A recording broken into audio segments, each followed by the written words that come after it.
原来艺术水阁好，国情解说两句啊，含你做参考。解文说字。好朋友，今日咱来讲俗语，讲迄个顶下句相对比。俗语一句话咧讲：天赐人肥卒卒，人赐人一支骨。有影呢，做人唔通勉强呢，着爱天地来催排，咱着爱甲人照情理行呢。啊，实在这句俗语吼，顶下句原来会当调换。你嘛听我先讲人赐人一支骨，下半句才讲天赐人肥卒卒，这拢会通啦。因为俗语顶下句排做伙即落嚟吼，满是。国情今日就捡几句话来甲你互相研究参考，甲证明一下。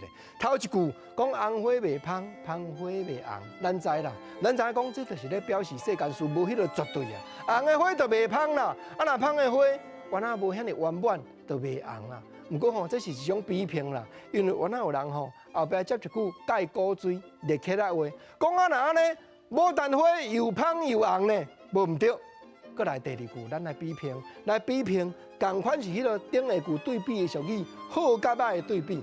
顶句讲好无十全，下句讲歹无佳能。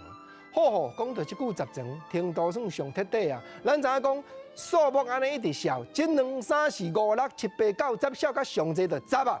结果毋但10尔，搁连焦全的全都带落去，安尼叫做十全。毋过好吼，无迄个永远拢介好的啦，无十全的啦。啊，若歹嘛共款，无迄个连皮连肉都加落歹，安尼叫做佳能。歹嘛袂佳能呢。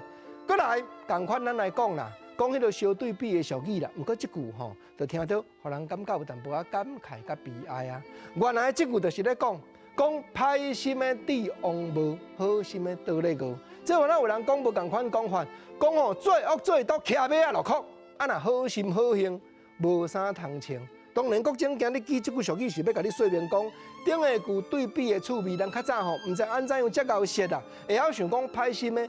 帝王无迄个上晓摆青烟，摇头搬耳，摇摆摆过大路。即马换好心的，踮遐伫咧艰苦，倒伫咧路边咧饿。你讲有可能无？毋过你讲真正互伊晓摆，互伊行路安尼摇摆摆，你互伊有才条好偌久。俗语敢毋是讲好无十全，歹无佳能，总是即句话。伊伫咧表明世间事有当着啊，毋是讲项项会当照咱的心愿。毋过上界要紧，就是头拄仔咱伫咧讲吼世事起落，咱做人一定爱照情理。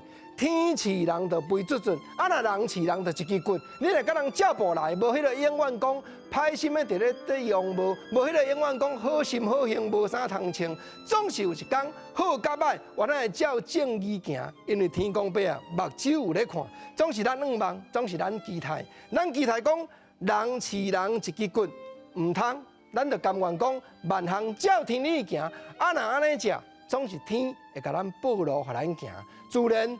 天赐人就肥卒卒，这就是过去台湾俗语所甲咱教的智慧，所甲咱教的真理啦。